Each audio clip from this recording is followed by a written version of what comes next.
The Florida Podcast Network, the voice of Florida.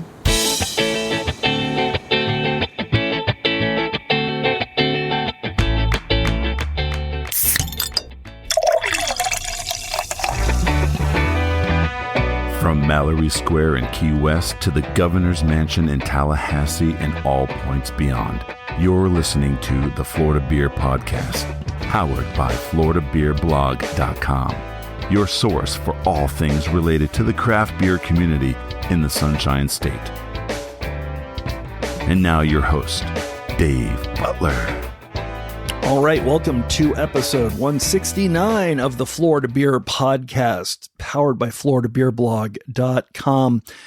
This is Dave, your host and author, and if you have not seen on our social media, we just celebrated our 10th anniversary over on FloridaBeerBlog.com. So thank you so much for those of you that continue to read it and comment and just enjoy, because we will continue doing it as long as we are able to. So it's fun.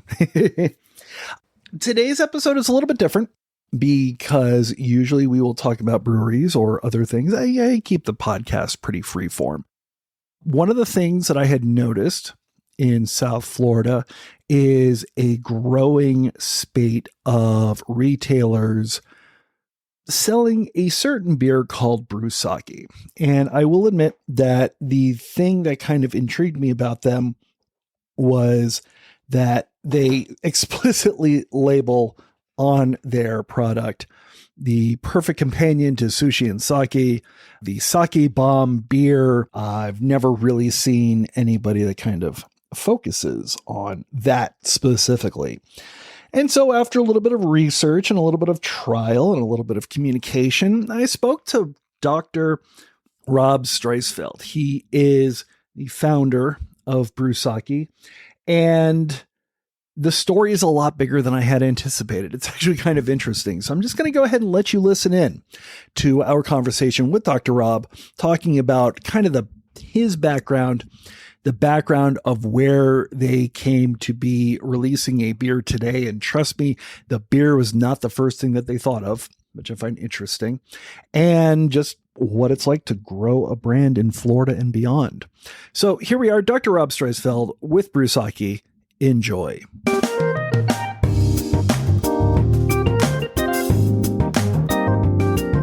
Obviously, we have to talk about the beer. It's a beer podcast. But I'd like to talk about your story because I find your story to be absolutely fascinating. And it really kind of does give the impetus for how we have arrived at the moment where we are drinking Brewsaki and talking about Brewsaki. Where we're going with as a Brewsaki, the future of Brewsaki coming hopefully this time next year. Exactly.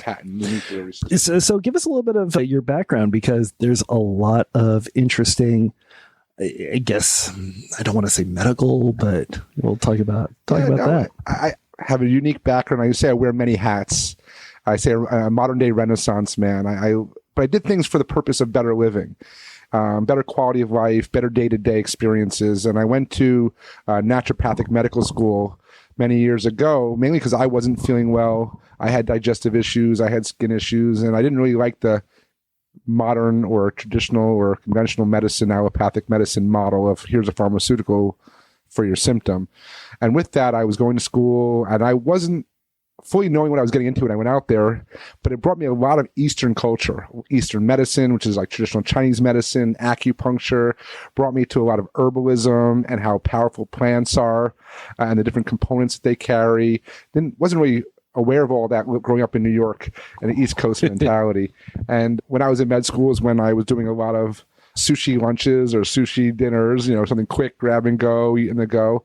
And that's where I really first started doing sake bombs. Very early. So it really did, I hate to say this, but it really did start with a college level enjoying to get alcohol into you as much as humanly possible. And if you've never had a sake bomb, it is kind of fun. Yeah, let's be honest. It was a grad level, but at the same time, we were working hard. Mm-hmm. We were studying a lot. You're in medical school, and we're also next to Arizona State University, so a lot of partying going on at ASU. So we had no limitations of friends that wanted to join us in celebrating, and we just found that to blow off a little steam, that it wasn't just getting drunk. That wasn't our goal. We were medicine, but we wanted to have fun and enjoy the experience. And, we didn't know the whole story of sake bombs and so forth, but the place we'd go to for lunch or for dinner had a big gong behind the sushi bar.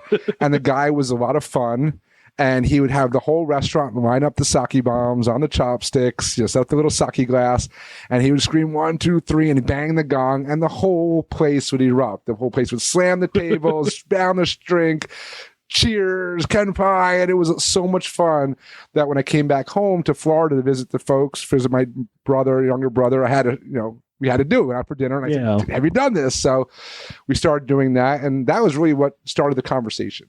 Gotcha. And what was interesting about the conversation is not so much, hey, sake bombs are good, but obviously sake bombs are good, but you kind of took an interesting spin on it, which it's never really left my brain, about how potentially unsanitary a sake bomb could be if you really sit and think about it.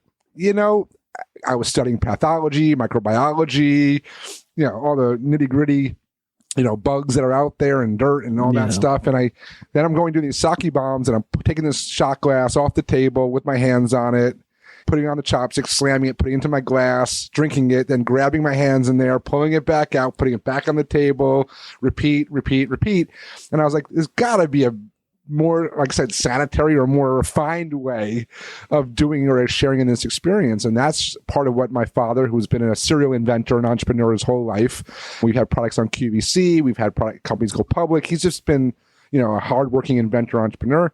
And my brother, who has a background in the bar, restaurant scene in South Florida, Miami, from Nikki Beach to some of the hottest clubs. And we're both going, what can we do? And that was the impetus to Brewsaki. That really was. Because really the only other beverage that I can think of where you're putting a glass, and a glass would be a Boilermaker, which is in essence the whiskey version of a sake bomb. Jaeger. We do Jaeger bombs. Well, yeah. I actually just read an article, came out not too long ago, that had like 10 or 20 shots in beer cocktails. Yeah. So it's not the only one, but I mean, I think it's the most fun. I think if you're yelling sake and you're banging the table. Exactly. But part of the sake bomb experience is the glass on the chopsticks. You bang the table so that the shot glass, which people have touched on the outside, goes into your beer. How do you replicate the experience but maintain sanitization so nobody's touched and it's not on an awful, disgusting South Beach bar top? Well, and that's exactly what we went to endeavor. And my father and I, and mostly my father, had conceived this unique cap delivery system that would hold a pod of some sort on top of the bottle of beer, where you can still have the experience of slamming that cap down like a plunger of sorts. Okay. And, still have that experience and have that end result of a cocktail or that mixed, that drink. And literally we conceived it. We had all these ideas, and then it kind of sat in the wayside for a bit until a few years back when my dad went back into his lab, aka garage, whatever you want to call it. And he started working with engineers, and we have now a patented cap system that'll hold a Keurig style coffee pod, which will hold our sake and hopefully other branded sakes and maybe even other spirits above a bottle of beer, and it'll provide that experience where we'll still be able to turn the top, line up the dragon head, slam it really hard, and still have that experience without the mess, the fuss, and also the components. So when you're traveling, we're going to have this as a turnkey solution. So when you're out at a bar, when you're out or bringing it home, it'll all be a one-turn system, all available. So you don't have to, I don't have chopsticks, or do you have sake glasses, or the whole missing pieces. And I've actually seen, and again, I will still do sake bombs. Don't get me wrong. I am still a fan. I have a beer right now. Brewsaki's out there, and we're going out and doing sake bomb promotions at restaurants, and we're having a lot of fun doing sake bomb parties, and love it. So I'm not knocking it 100%. I'm just saying there are going to be those circumstances where, an alternative is available, and that's what we're bringing to the table. So I'm kind of envisioning, I guess, like a bottle of Ramune or marble soda, where you take the cap, which is in the bottle anyways, you push it down to sort of open it. This is meant to be like that in that it's disposable. It's a one-time use. You've pushed it, and it is. It can be a one-time use, but my background in natural medicine and sustainability, we've designed the cap to be made out of a biodegradable, recyclable material. So plant-based, nope, not a plastic, not a lot of waste, as well as reusable. We decided that we want to make this cap. If someone buys a cap, we might have them preloaded with our pods. You might make sleeves of pods available, or you may want to put your own spirit pod of a different type in that cap over a different beer. We're not going to exclude it, but we wanted to prove the concept, and that's what we're doing with Brewsaki. We're going to be coming out with this either later 2024 or early 25. And once that's in the market, people are going to experience it, see what it's like. And, we're fluid, just like a beer. We're going to, always change. Like originally, we didn't think about the plastic aspect. But while we're developing, we're like, this would be that much better, biodegradable, recyclable, and reusable. Just like our tap handles, which I think you've seen. Everyone told me we have a great design on our tap handle. Everyone said, oh, you got to send that design out to China.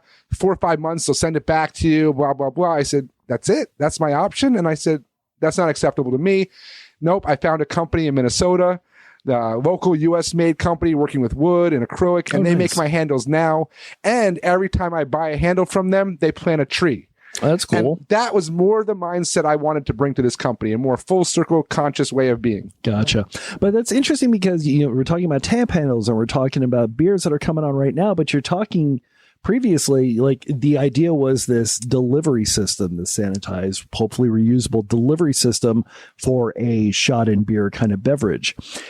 There's a big jump between creating a package and creating the actual beverage that goes inside the package. So as I hold up my tall boy of Brewsaki, how did we get to this point? We have a fluid that's in the market right now.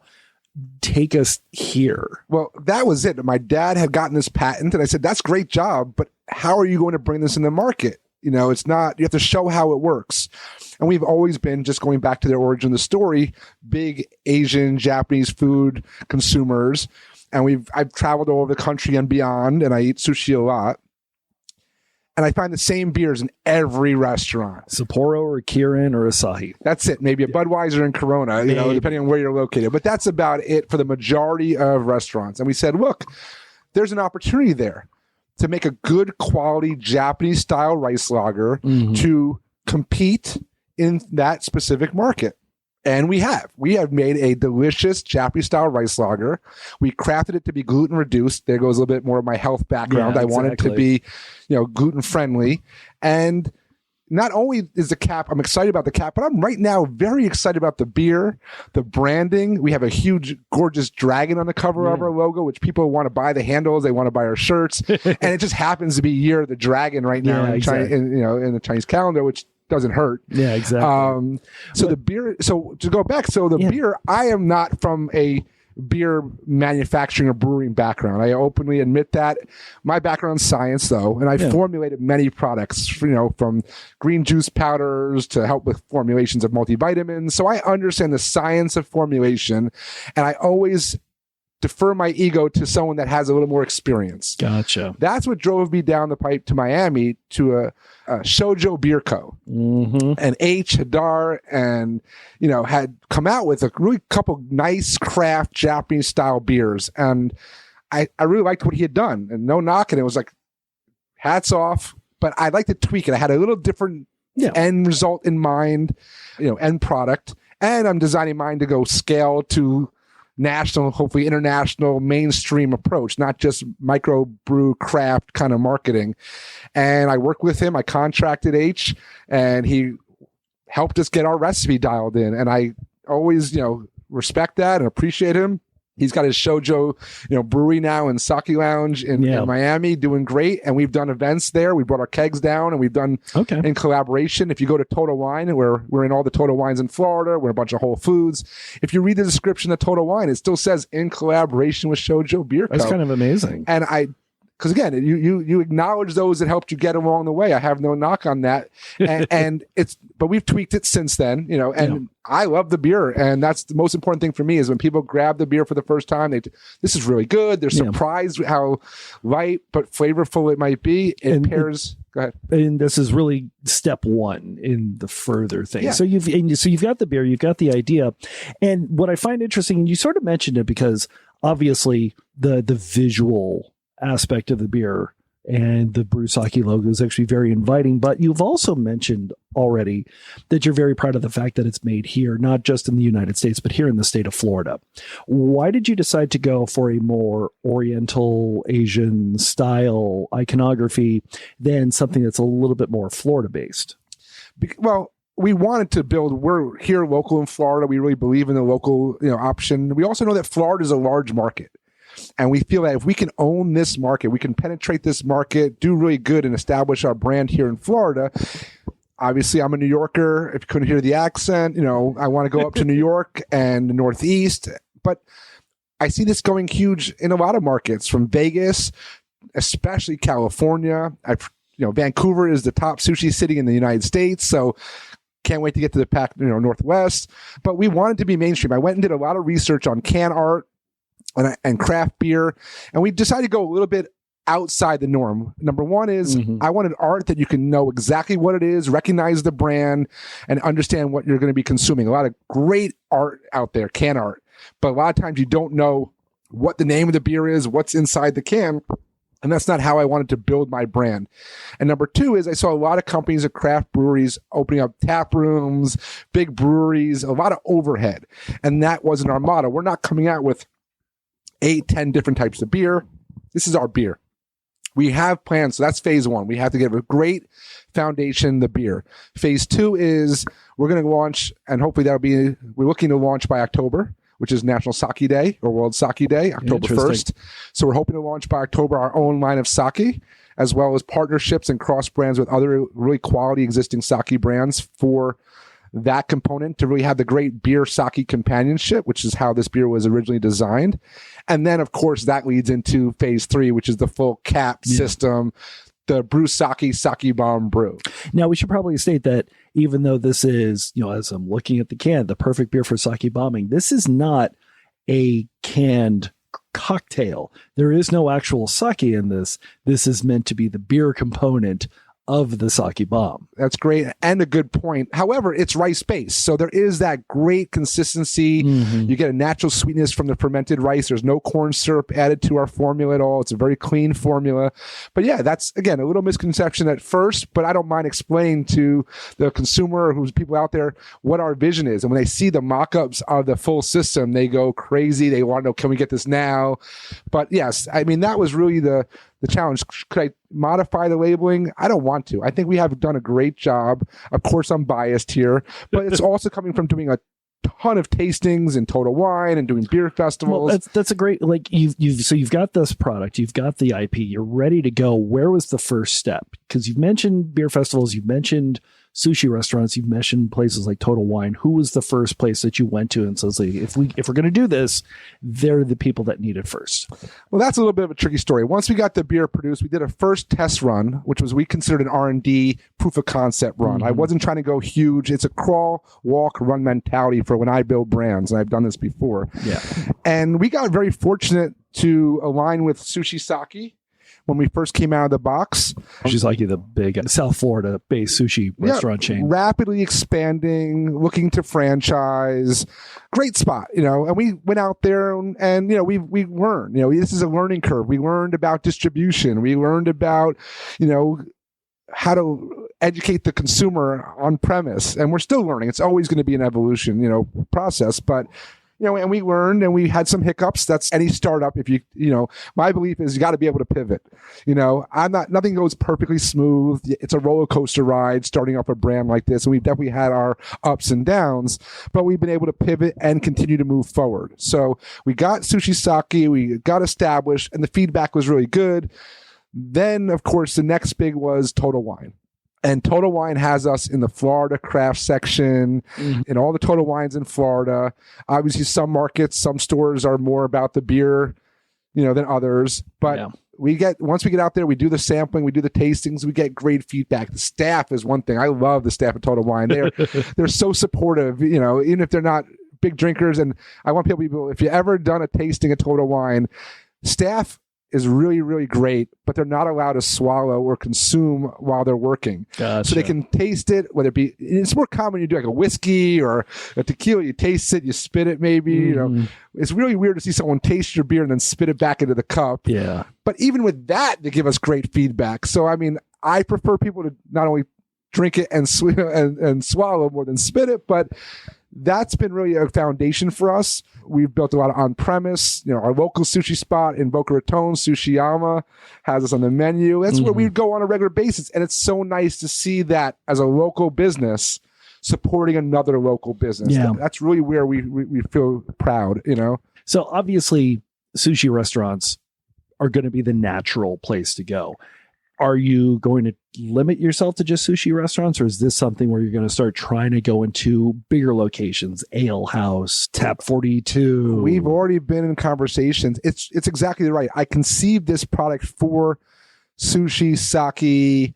You know, that was really the kind of concept. But in this, I would say less than a year in the marketplace, we've gotten such a great response and feedback from a wide range. We did a golf tournament. We were up at 8:30 in the morning on the 18th hole, day drinking, and it was so light and refreshing that they loved it. They said, this is something I could drink. I see people plenty in Florida, take it to the beach or by the pool or on the boat. Yes, we've been in World of Beer, and we sold 6 kegs, you know, sixtels in 2 weeks. Because it was just a good beer. That's what I want to take away from that, was that it wasn't just to enjoy with sushi or sake. And I appreciate you saying that, is that we found that my wife was like, let's go with a burger, let's go with a steak, it doesn't matter.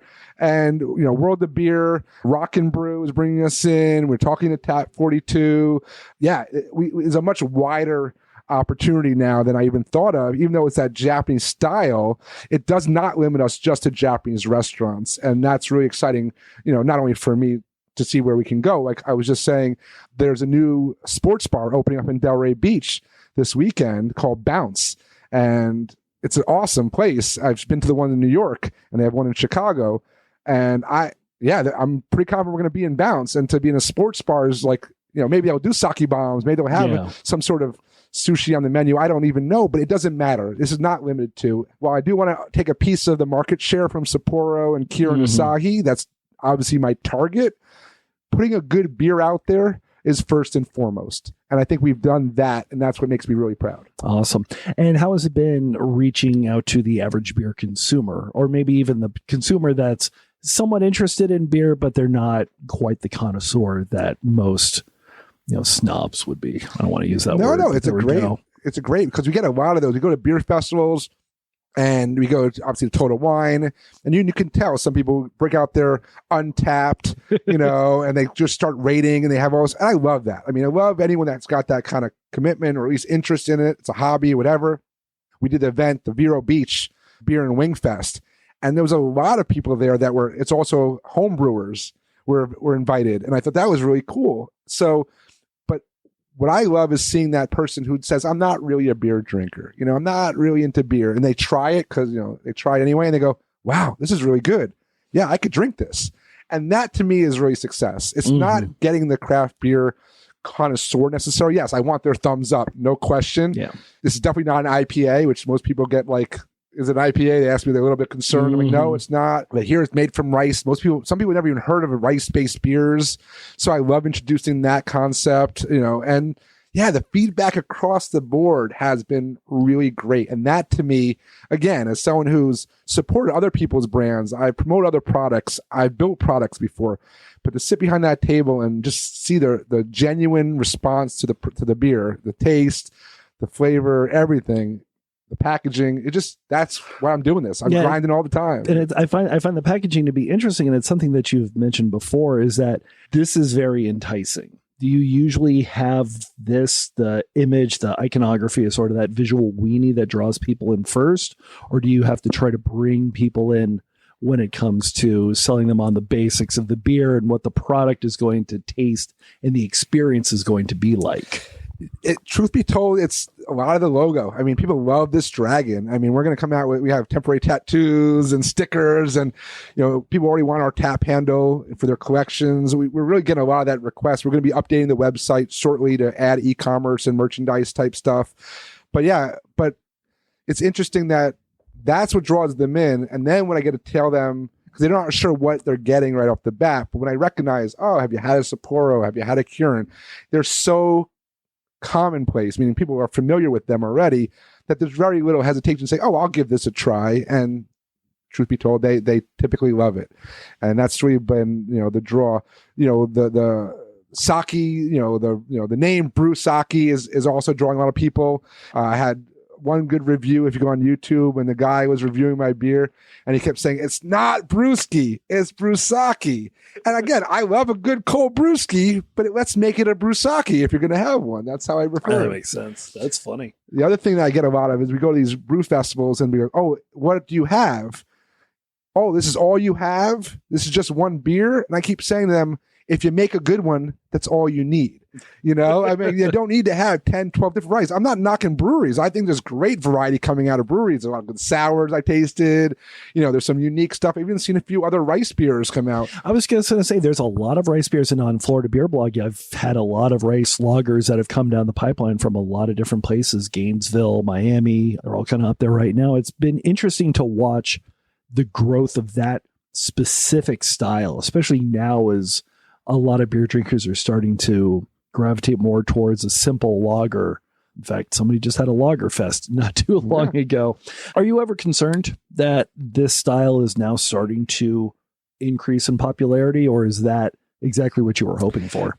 I'm not really concerned in the sense of competition in regards. I appreciate it that there's a category acknowledging that this is a good type of beer to make, a rice-based lager, and it's very consumer friendly, which I like. But I'm a branding guy, and I know our brand is strong. I know that we have a very specific concept to get to that delivery system and the sake bombs. I think there's a lot of regional breweries and a lot of, good craft microbreweries type of things going on, and that's always a good scene to be part of or support. But as far as something that's going or intended to become a national mainstream beer alternative, like people did not know Stella, how long ago. It was a newer beer. Yeah. Even Yingling is not around. I mean, it's a very well-known beer now, but from a mainstream awareness, it hasn't been that long. And so I do believe that Brewsaki has that potential to become that recognized national mainstream type of brand. And that's what I'm going after. And that's really where I think we differentiate a lot, is that is our goal from the ground up. And that's kind of what I believe we can attain. And again, we also bring a very uniqueness that I think we're one of the few beers brewed here in the United States and Florida that has potential export interest for Japan or Asian markets in general, which I think is really cool and attractive, that we can bring an American brew back there to Asia versus just enjoying the Asian beers here. Which is funny because, and you've mentioned this before, that with some of the beers, like if I were to go to Total Wine and buy a Sapporo, that Sapporo was not brewed in Japan. Right. That Sapporo was brewed. In fact, I think they do have Anheuser-Busch as their partner over here in the United States. Yeah, that's one of the things that a lot of consumers don't know. And they're surprised when they're informed that that Japanese import is imported from maybe Ontario, Canada, or made in Wisconsin or California, but it's not being brought in from Japan. So with that in mind, I really say, look, they're not bad beers. I drank them for many years, but if I have a choice, if I go to a sushi restaurant and there's the same old Sapporo or Kirin, and I see a local Brewsaki, I'm tending to lean towards giving the local a try at least. And with that, we've got a lot of people saying this is now my preferred beverage when it comes to that category. And that's what I love. We also recently signed up with ATAC, which is the American Asian Trade Council of sorts. They have a network of almost 90,000 convenience stores around the United States. Interesting. Over 3,500 of them in Florida alone. And they were very excited. You have to go through the board. You have to be vetted. It's not just pay to play. You have to really be approved by them. Very excited to be able to get approved by their board, to be participating in that, and to be now hopefully available very soon in convenience stores around Florida. That's as amazing. Well as Total Wine and Whole Foods, and of course a bunch of restaurants all over the place. Awesome. So I guess from a growth standpoint, you've obviously got your on-premise consumption routes. You've got your package sale routes, and then you've got the, I guess we'll call the equipment growth route. Which is probably going to be the most important for a company that's in your kind of standing at this point in the growth? Do you really try to focus on a convenience store model, or trying to get into restaurants and tap handles and things of that nature? I believe it's a multi-channel opportunity. I want to meet people. I want to connect with consumers where they're at, where they're buying. And just like at Whole Foods, many of the ones in Florida have us in a cooler right next to the sushi bar. So we kind of connect the dots right there. And then they see that if they're bringing sushi home or whatever night, if they're going out to a restaurant, ideally we get on their menu and we're actually there. We have table tents. We actually offer a lot of these restaurants that will make custom table tents for them, because it's important to educate this consumer on this new product. But I don't think that one is limited to any other. I think that we really have created a model where we have a major liquor or alcohol retailer in Total Wine, a major grocery in Whole Foods, a major, on-premise opportunity with Japanese restaurants and Asian restaurants, as well as World of Beers and Taps and those brewery-focused type of opportunities. And then, of course, the convenience store is a backbone. So we want to drill this in Florida. We're about to push a whole bunch of marketing with radio and iHeart. And but I've seen this happen, and I've done this as a consultant. I've seen people spend a lot of money on marketing and advertising, and there's no product out there. So while I wanted to promote this further, and maybe some of the retailers are looking for more volume, now is when we can actually promote it, because it's actually product. If you hear about this on the radio and you go, okay, now I want to go into the store and buy it, and they don't have it, that's not very promising. So now that I have it in those locations, I can now support that with education, advertising, marketing. And this is the model that I look to really push forward in Florida, as well as we have some nightclubs in Miami. They're talking about making this kind of a VIP package where they'll offer, our beer plus sake, and they'll do the sake bombs as a special thing. And I think that's awesome. And we'll see more and more of that, hopefully in the next 6 months, towards next season, next winter. So it's exciting. Now, of course, we have to talk about the 800-pound green gorilla in the room when we talk about package sales, and a certain grocery chain that is pretty big here. When do you start that conversation? How does that even get started? Because I know a lot of breweries have spent a lot of time, years, in fact, trying to work with Publix, and haven't necessarily gotten anywhere. I'm pretty confident. I think we've gotten approached recently. Sprouts, again, another health-minded grocery chain that has sushi in many of them. Yes, I love Sprouts. I aspire for my brand to be in a cooler right next to the sushi in Publix. That is definitely a goal of mine, and I hope that we see that through fruition in the next few months. Obviously, having Whole Foods bring that in and take that on first, may draw some interest from Publix. Of course, I think obviously driving sales is number one. Everyone's metrics are you selling the product? So those that are listening out there, go out there and support us as a local business. Buy some Brewsaki. Talk to your local Publix buyers or your departments and say, why aren't you carrying this? But yeah, that's really the 800-pound gorilla in the area. We are starting to look at distribution in Georgia, simply because that's really where Publix reaches up to. But at the end of the day, we're just going to stay focused. We have a great beer out there right now and available. We have a great brewery producing our beer. I was just going to say, because obviously these are big plans. You've got your fingers in a lot of different pots. Do you have, and there are a number of producers or a number of contract brewers that are here in the state of Florida. You went with Brew Theory based in Orlando. Yep. Why were they kind of the right ones for you? Well, there was a couple of reasons. One, they came in and worked with us and actually helped us with our gluten-reduced factor, which I really appreciated, because it's something that I really wanted to have, a gluten-free or gluten-reduced offering. And they also have a facility up in the Northeast in Massachusetts. Really? Yeah. So as we build Florida is our focus, but when we're ready to move to another market, which going up to the Northeast seems very logical, the Northeast, New York, Boston, New Jersey, all those areas, that we now have a facility right there that'll actually keep us consistent and that'll help us support our goals of penetrating the East Coast. Okay, that's so they're not having to you're not having to ship the beers from Florida up to New York. You have somebody up there that can make it. I want it to be, carbon friendly on that level. You're shipping a lot of liquid weight, and shipping costs are very high these days. And so again, if we can make it, locally or more local, that's obviously a benefit to us. However, regardless of that, we know that Brew Theory can handle scale. So we wanted to be able to tell someone, we need X number of, barrels produced. They could say we can do it. And that was really what we went and with that decision. We've actually been approached by a couple South Florida breweries recently, asking to see if we wanted to go with them for contract brewing. But I am very content with Brew Theory. They're doing a great job, and those are things that you're always going to have that consideration, whether it be distribution or brewing. In fact, if you're not doing all your own.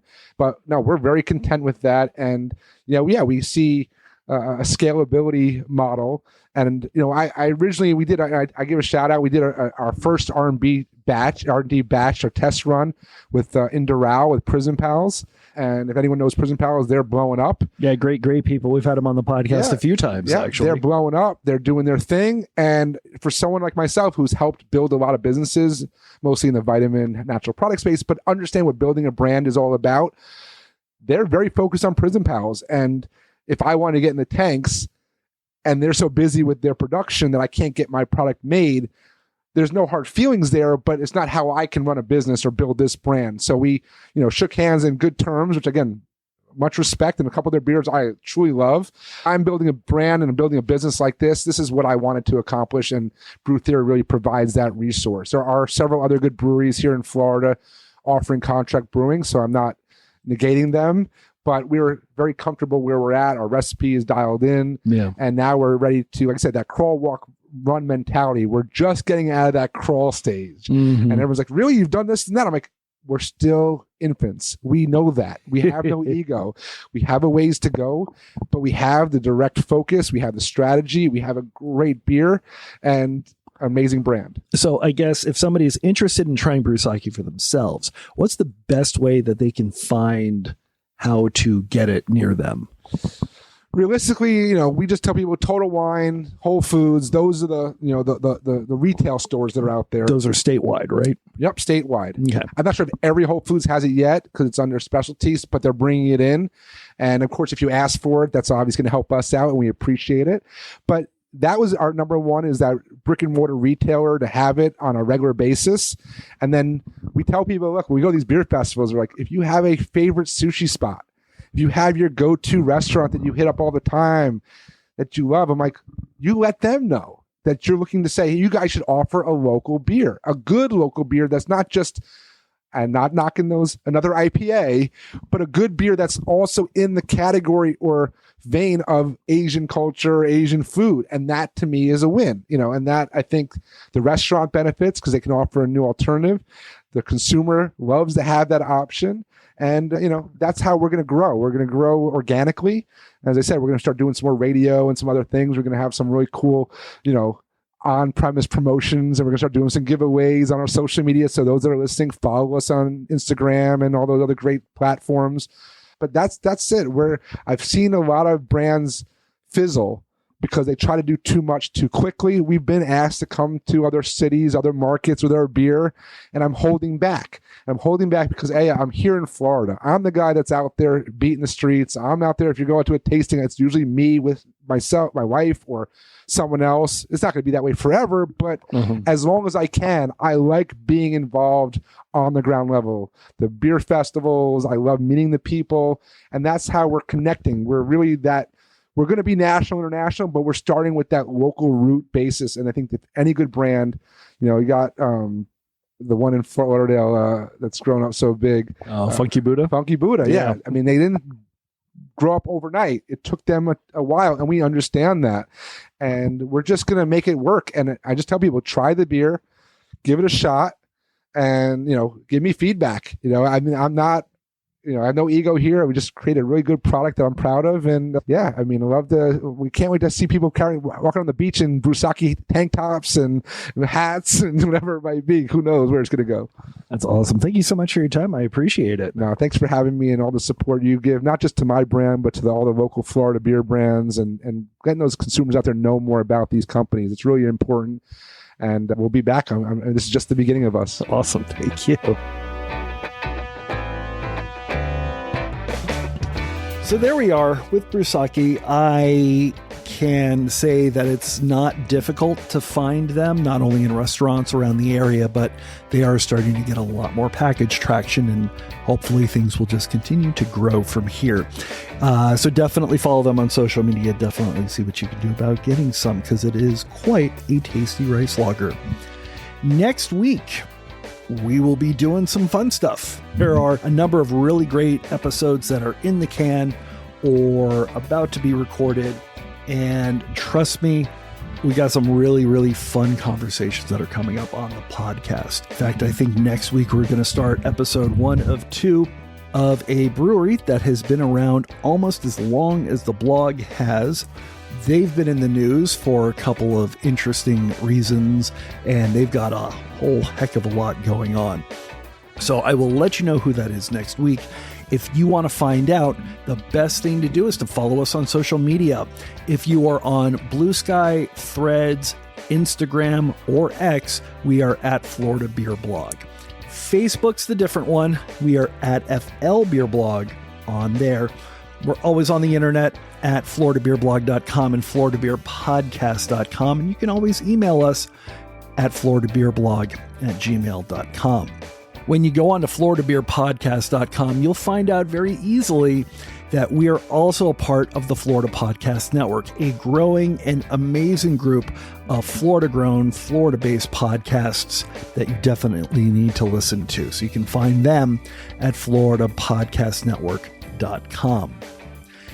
If you are listening to us on a podcasting app, whether it be Apple Podcasts or iHeartRadio, I think we're on YouTube, we're on Libsyn, we're on all sorts of great things. Definitely like us, subscribe to us, and if you can, leave us a good 5-star review. It does help us get the word out about our show.